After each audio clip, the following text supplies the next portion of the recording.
Good morning and welcome to the Planning Hearing Officer meeting for Wednesday, May 29, 2013. My name is Laura Stotler and I'm serving as the hearing officer today. We have two cases. They're located on the boards directly behind me. The agenda, staff reports, and recommendation for each of today's cases can be found on the city's website. A copy of the hearing procedures are available on the counter by the door. They're next to the agendas, and copies of the reports are also available.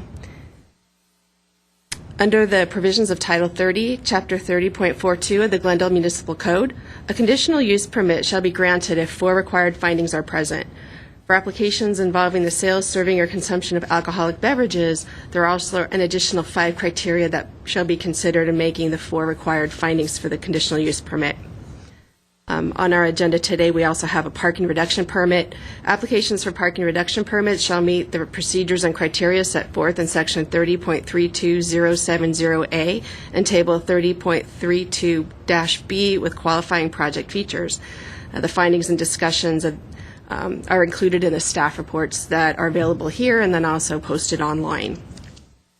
If the evidence presented on the application and at the hearing meets the criteria, then the planning hearing officer can either approve or impose conditions for approval on the case in question. If the findings in fact are not evident, then the request will be denied.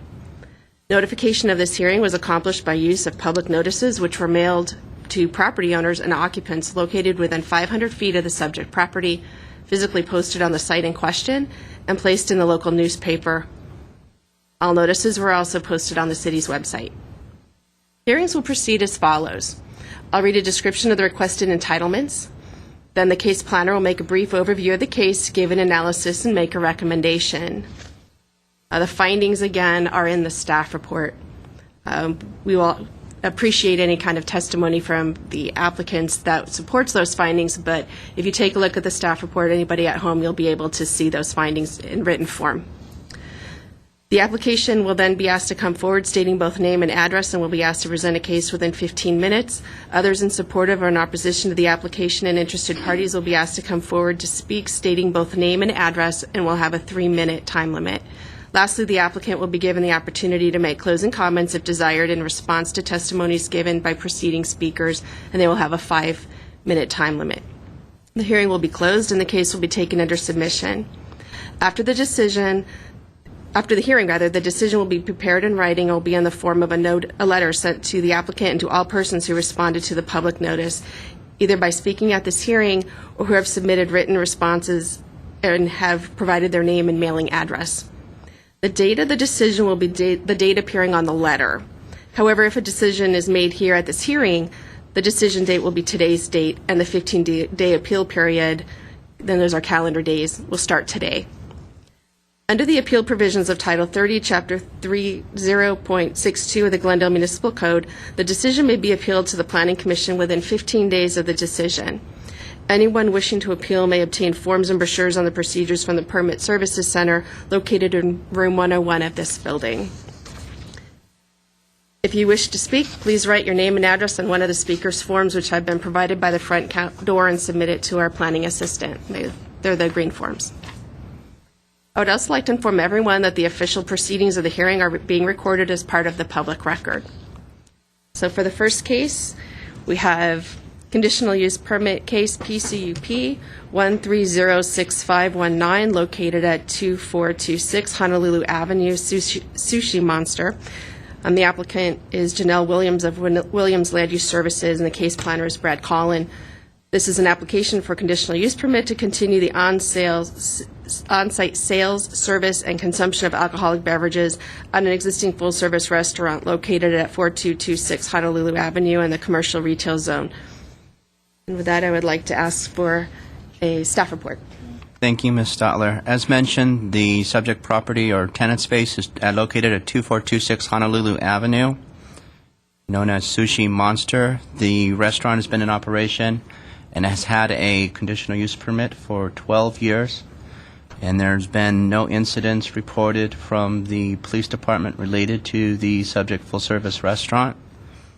Related to that, the police department did not object to the application, but did provide conditions of approval to include in the with the staff report for your review. Okay. And they're basically the standard conditions of approval. There were no other comments received from the other departments, and staff has not received any phone calls or emails or letters in opposition or in relation to the project. And based off the conditions or the findings that are required and the 5 findings for the alcohol, staff believes all of those can be met in relation to the application, and we're recommending approval based off the findings and the conditions of approval. And I'm available for any questions, and the applicant is in the audience. Thank you. Okay. Are any changes being made to the facility from what it was existing previously? Staff's understanding that there are no changes being proposed. Okay, thanks. I would like to call forward the applicant. Janelle Williams, please. Good morning. My name is Janelle Williams, 2418 Honolulu Avenue, right down in the same block as the Sushi Monster restaurant. So I'm well familiar with it. And no changes are being proposed at this time. This is simply a renewal of an existing conditional use permit. So I'll just begin by going through the findings, and then we'll go to the 5 additional findings for alcoholic beverage services. Okay. How will the proposed use be consistent with the various elements and objectives of the general plan? Alcoholic beverage service in conjunction with a full-service restaurant such as Sushi Monster is a normal business operation consistent with the commercially designated locations that are identified in the land use element of the general plan. It recognizes that full-service restaurants are appropriate uses in these commercial districts, and this restaurant with outdoor dining is a permitted use in the CR commercial retail zone. No changes are being proposed to the current operation with this CUP. The site is within an identified commercial regional center, which is Montrose, member of the Montrose Shopping Park, and the site was last granted a conditional use permit in 2005, which was also a renewal of a prior conditional use permit. This request, again, is for a renewal of that conditional use permit for alcoholic beverages. The same restaurant operation will continue to provide that needed service to the Montrose community. Sushi Monster has been an asset to the area throughout all of its years of operation. The restaurant has never been identified as a concern by either the neighbors or the police department. And with the renewal of this CUP, there will be no added ABC licenses into the area, since this establishment already holds an existing license within the census tract. It has enhanced the range of commercial facilities within the Montrose Shopping Park, which is already fully developed with commercial uses, such as other restaurants and retail establishments. The structure, the parking, streets, and utilities are all existing and adequate for the restaurant operation. No changes in operation are proposed, so the adequacy of the public infrastructure will not be affected by this application. It's a great pedestrian location and has seen much success over the years in Montrose. There are 5 added criteria that we need to discuss for applications involving the sale and service of alcoholic beverages, and I'll start with the census tract. If the existing or proposed on-site or off-site use is located in a census tract with more than the California Department of Alcoholic Beverage Control recommended maximum concentration, how does such use not intensify or contribute to the adverse impacts? This establishment holds a Type 41 ABC license, which allows the sale and consumption of beer and wine in a bona fide eating establishment. The renewal of this application won't intensify the concentration of licenses in the area, and this particular use fulfills a need in the community whereby the responsible on-site sales enhance the operation, address the patrons' requests, and it does complement the cuisine. If you like sake, like I do. If the existing or proposed use is located in a crime reporting district with a crime rate which exceeds 20% of the city average for Part 1 crimes, such as this does, how does such use not tend to encourage or intensify crime? These types of crimes are usually related to retail theft and not usually related to a full-service restaurant operation. But in general, the crime statistics will show that the existence of a full-service restaurant doesn't intend to intensify crime in the area. To the contrary, the development and the support of a vibrant local spot like this discourages loitering and encourages more pedestrian and business patrons to the area. So, and the police department records do show that Sushi Monster in particular has had no calls for police service. And it consistently receives an A rating with the county health department as well. How will the existing or proposed use not adversely impact any church, public or private school, or any other sensitive uses in the area? None of those uses exist within a 500-foot radius of the Sushi Monster, but it does serve the local patrons and local businesses, local pedestrians, residents, and business visitors to the area. So the ability to have an alcoholic beverage with the meals is an anticipated amenity in a sushi restaurant. Outdoor dining is also offered, and they do have a valid outdoor dining permit. Next question relates to parking and loading facilities. All of these structures are existing and are adequate for the existing establishment. The adequacy of the public infrastructure is not affected at all by this application.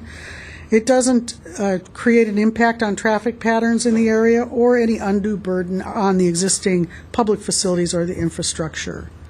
Parking is provided on the lot behind the restaurant adjacent to the alley, also on Las Palmas, on Honolulu Avenue in front, and in the public lot on Wickham Way that you can see on the Google Earth image.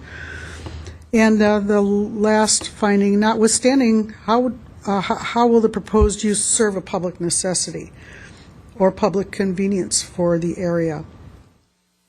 Given the proprietor's long-term record as a good business neighbor in Montrose, and in view of the current patron approval, support of the Sushi Monster, the public convenience is served and met and will continue to be.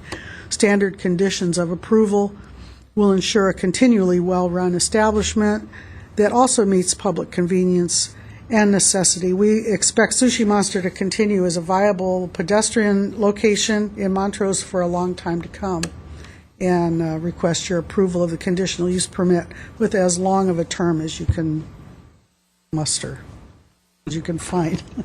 Have you read through the conditions of Minimum approval? 10 years we're asking for. Yes, I have. Did you have any concerns with them No. other than the timing of the permit or? No, All right. I really don't. Right. Anything else you'd like to add? Okay. Thank you. Thank you. I don't have any other cards for this item. Is there anybody else here who wishes to speak on this? Okay, seeing none, all the findings have been met, and therefore I'm approving this permit subject to the conditions of approval that have been provided. The only change I have is it noted that it was for 10 years starting in June, so it would be 10 years from today's date. And that, with that, I will close this item and start with the next hearing. Thanks. Thanks.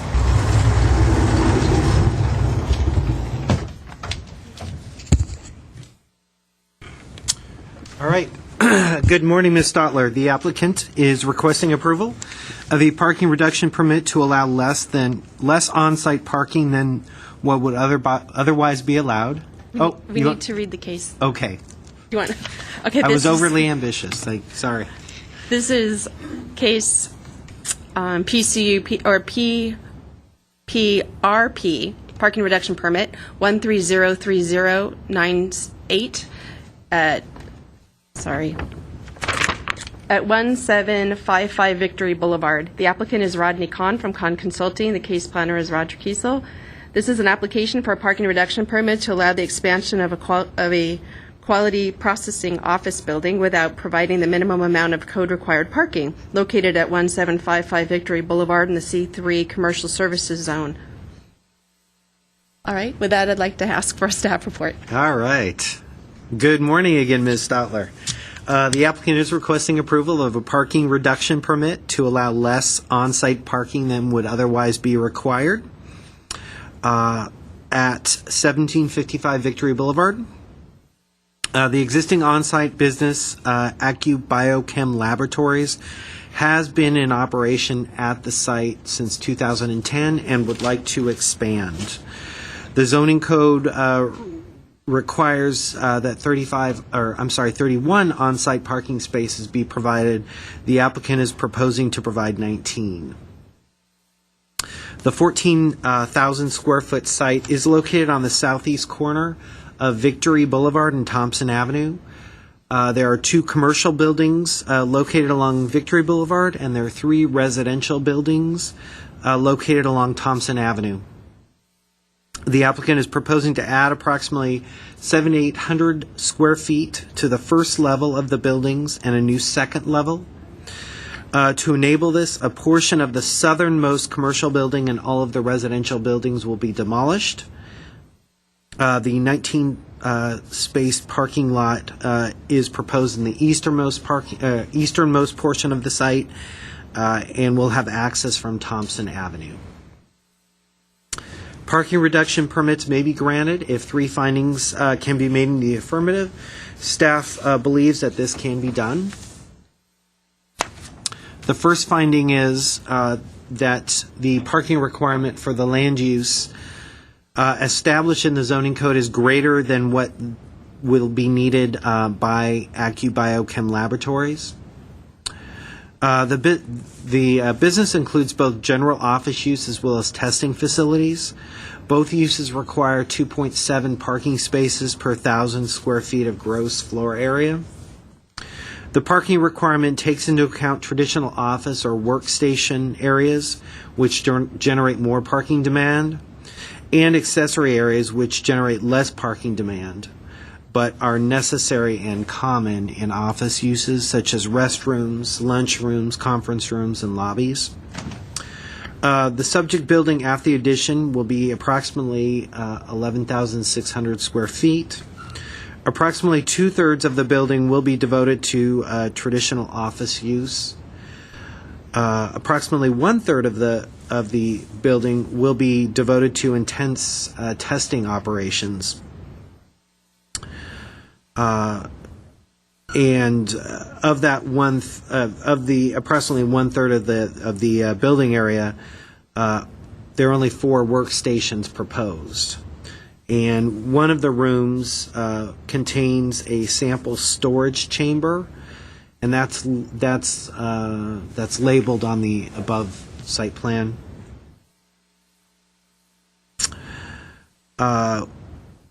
And no workstation is proposed there. The other 4 rooms are large and contain only 1 desk each, so the intensity of workers in the lab area is very low. The remainder of the space in each of these rooms is devoted to work and equipment benches, storage, and safety apparatus. So.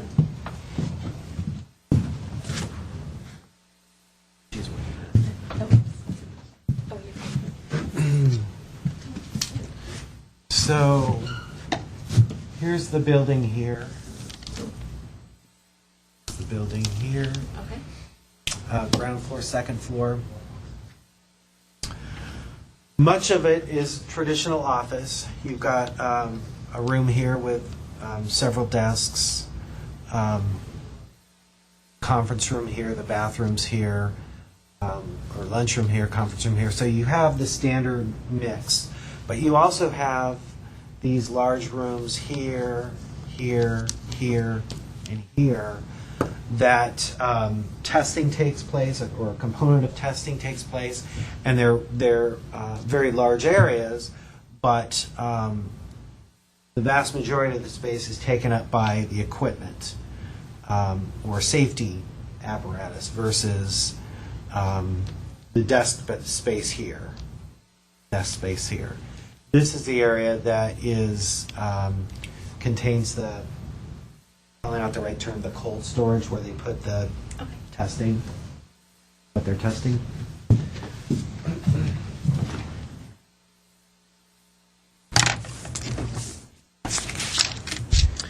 The second finding is that the intent of the parking regulations and compliance with all other applicable provisions of the chapter is met. As you probably know, the purpose of parking regulations is to provide for suitable and sufficient off-street parking facilities so land uses are not negatively impacted and to protect the public safety. As I've mentioned before, a new 19-space parking lot is proposed in the eastern portion of the site.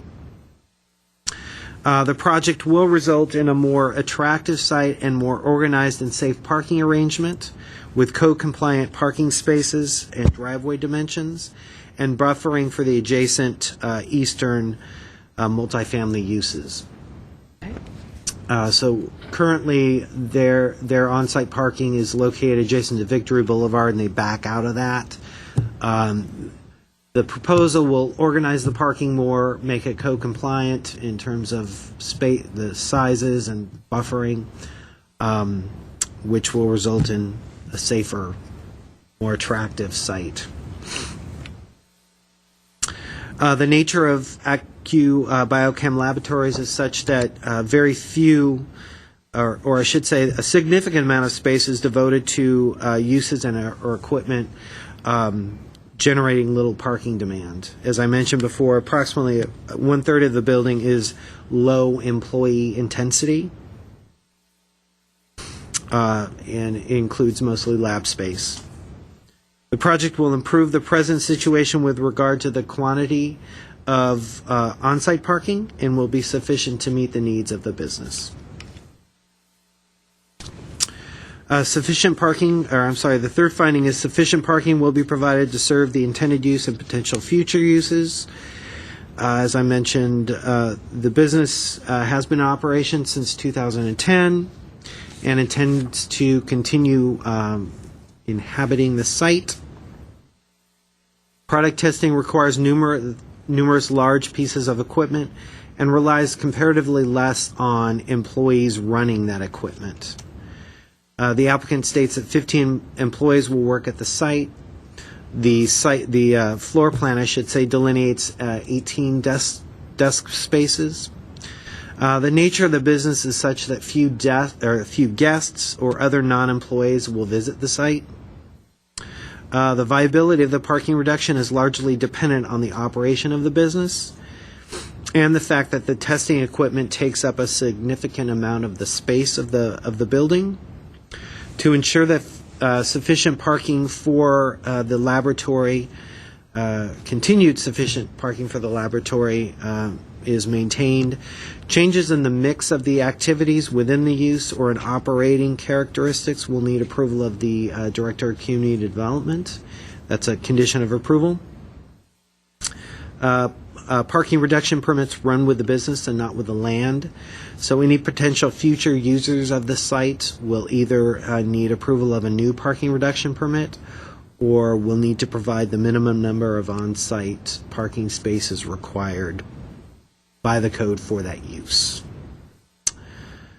Staff believes that the findings for the parking reduction permit can be made and recommends that the request be granted. That concludes my presentation. I'd be happy to answer any questions.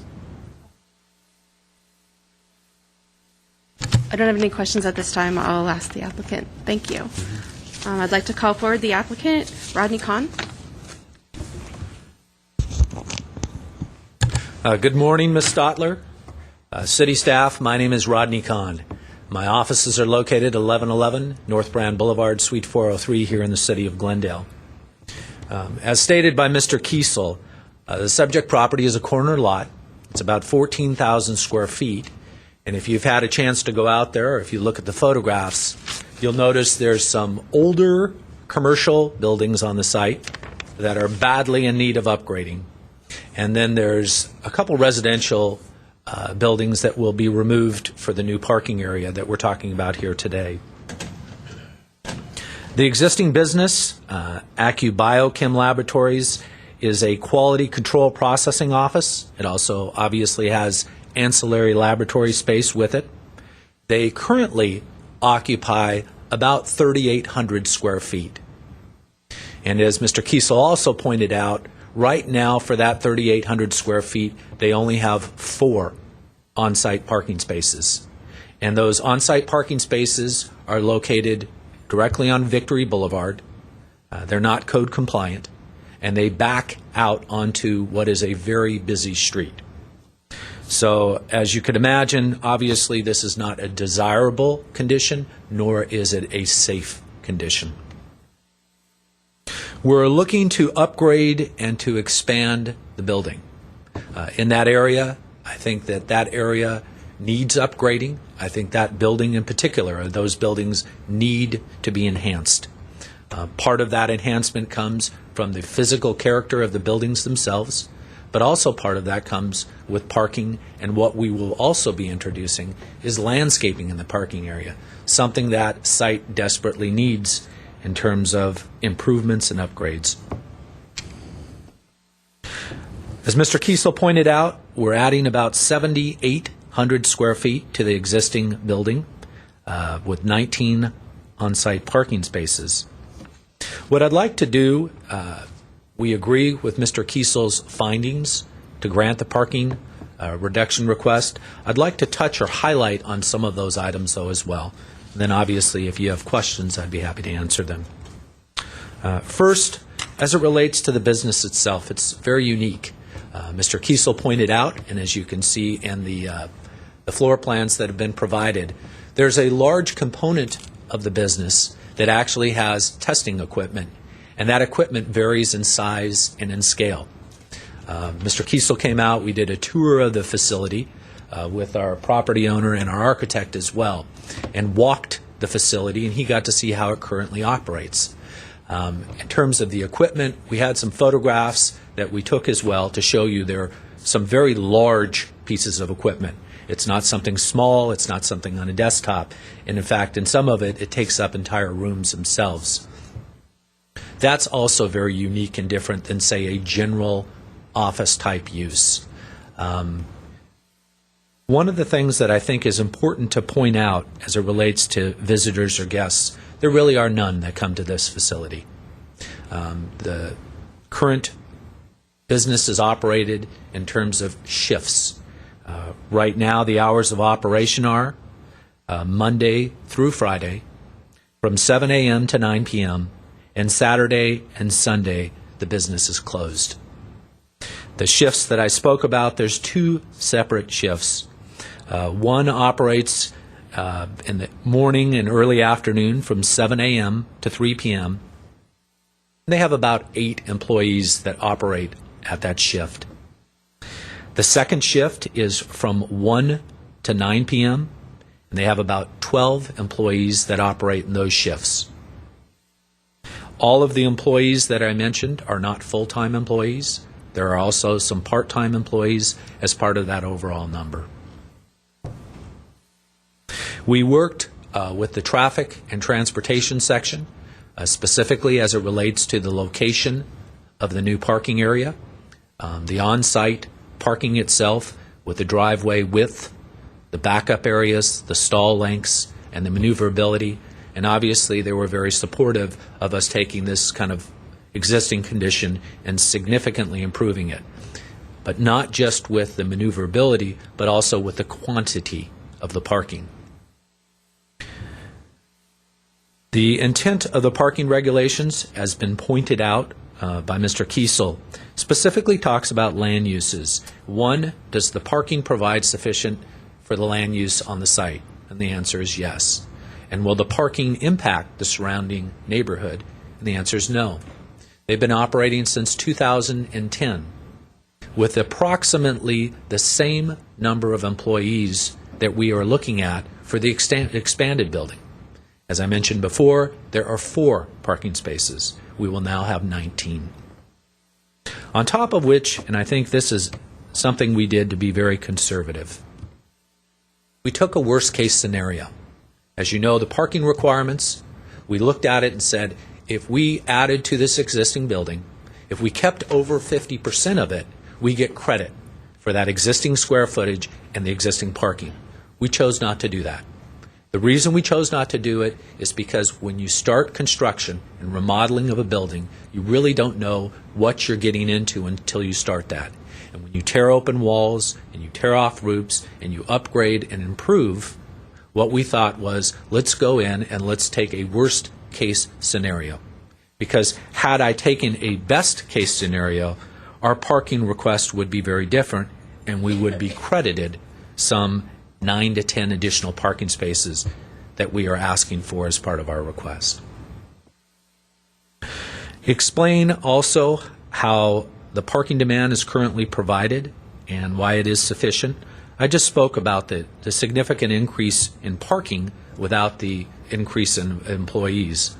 The other thing, too, is that directly in front of our site is a bus stop. It's the MTA and it's Route 96. Our new project will have bicycle parking, on top of which is already occurring, is carpooling amongst the employees.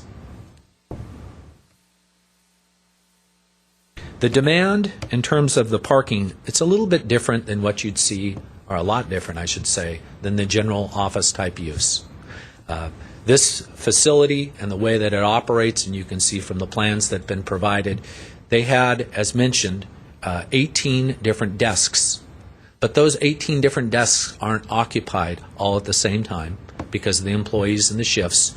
And the other thing is when they're doing the testing or the samplings, what often happens is it's at a computer workstation, which is on a desk. So they'll run that, and sometimes that will run for several hours or even days where that computer is being run from a sample, but that desk is not being used. So you'll get a sense of, from the floor plan and from the equipment, and we'll provide you, if you can't locate the photographs we provided for the equipment, we can give you additional ones. But you'll see that the way the operation works, and that's why we had Mr. Kiesel come out to verify that as well. As part of the parking reduction request, there's a section that has a land use study, if you will, and a parking analysis on an hour-by-hour basis. And what it does is it talks about you do one sample from 6 a.m. to midnight for a typical weekday, and then you also do a sample for Saturday. Well, as I mentioned before, Saturday and Sunday the business is closed, so we're not going to have that sample. But the sample from the 6 a.m. all the way we did through midnight is provided as part of the record. And there is no time, there is no instance where we would even come close to the 19 parking spaces and needing them. In fact, our highest peak point was in the middle of the afternoon and required actually 14 parking spaces, and that would be provided for employees. That could be provided also if we had a guest or a drop-off or a pickup, which we really don't, but in case we do, we have more than sufficient parking to do that. Lastly, as it relates to the zoning code and what's been established, we did a couple things, and I'll give this as part of the record. I'll hand this to you and to Mr. Kiesel.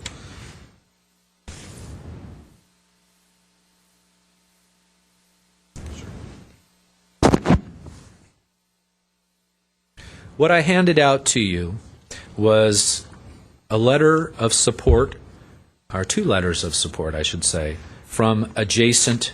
One is an adjacent business, and one is an adjacent residential neighbor. And the way that the business owner, who is also the property owner, has conducted himself over the last few years, obviously has been done in a very professional manner and very concerned as it relates to the way his business would relate to other businesses and relate to the residences in the area. And I think that's a credit to Vano and the way he's been operating his business. Our proposal, as I mentioned earlier, took a worst-case scenario. We looked at the way the business operates, the type of equipment that's being operated in it, and the storage equipment that's needed for the facility as well, and design something that we think is very much an upgrade to the area and very much a benefit to the city of Glendale. We've had an opportunity to review the staff reports and the conditions of approval, and we agree to comply with all of them. I'll conclude my remarks. I'll be happy to answer any questions you may have.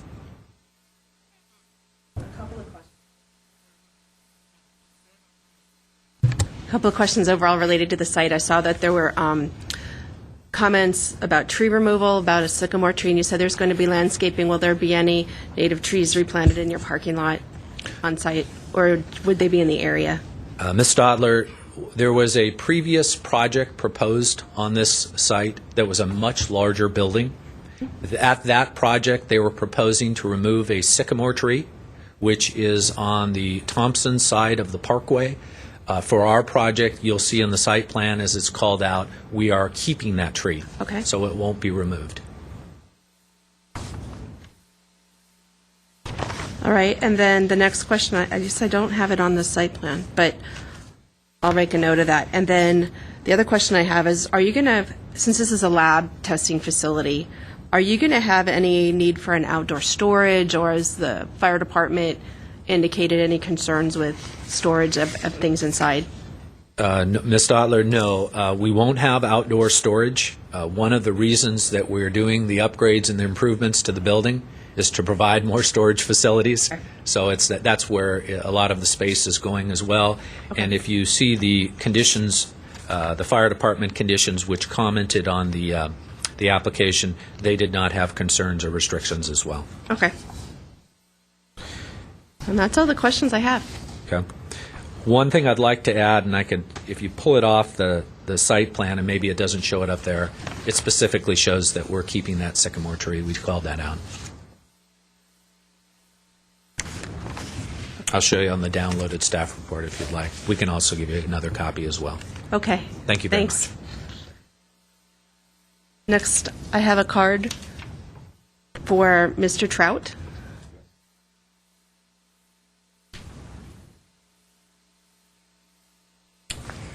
Good day. My name is Brooke Trout. I own 1733 Victory and had concern about the number of parking places given the amount of traffic that exists both on Victory and on Raymond and Thompson, and the number of cars that are parked there most of the time. However, hearing the discussions and understanding that the density is much less, because I was working on the 12,500 square feet, and if you use the 370 square foot average that uses the 2.7 per 1,000, I was looking more like 40 parking places. However, understanding now the discussion of the lab, the concern I had then is that going with the 7,800 square feet would need more like 21, 22 square feet. But again, it sounds as though you have done the investigation, and it certainly will be an improvement over what exists today. So as opposed to being opposed, okay, I guess I'm just concerned. One of the things that I note here, you have the ability that if they change the business, that they have to reapply to exceed the parking places. And I mean, one of the successes that obviously the ACCU Biochem has is they're tripling their square footage, so they're growing. So the only concern I would have is that today's 15 employees, with the growth that you've just seen here in the last couple of years, would increase the need for parking. But if you have some limitations on that, so if they change the idea of the business so that they don't end up with 25 employees, then I have no problem. Okay. Thank you. I have no other cards. Is there anybody else in the audience who wishes to speak on this item? All right, then I would like to call forward Mr. Rodney Kahn for rebuttal. Ms. Stadler, it's not really a rebuttal, it's just some comments. Two things I'd like to do. One is I pulled off my sheet a copy of the landscape plan, and it specifically talks about the sycamore tree being retained. I'd like to hand that to you. Okay, great. Oh, thanks. And then as it relates to the comment the gentleman just said, as pointed out by staff, this approval, if it's so done, runs with the business and not the land. We clearly understand that, and also, so the gentleman understands, we are not, and I've had numerous discussions with the property owner, who's also the business owner, that they are not looking to necessarily grow the number of employees. They're looking for the business itself to have the on-site storage and the on-site equipment, and to have nicer, newer facilities. And that's really the intent of what we're here today for. Okay. I'll conclude my remarks, and we hope that you look upon this application favorably. Thank you very much. Thanks. It appears all the findings have been made to support the parking reduction permit being requested. It looks like there's actually going to be improvements made to the traffic safety with the realteration of the way that the parking lot is designed, and also the increase in on-site parking spaces. New understanding you're adding square footage, but it appears that at least a third of that square footage is being added for lab space. Based on that information, I am going to approve this parking reduction permit with the conditions that are included in the staff report. That concludes this hearing. I have no other items. Since there's no further items on this agenda, this meeting is now adjourned. Thank you for attending.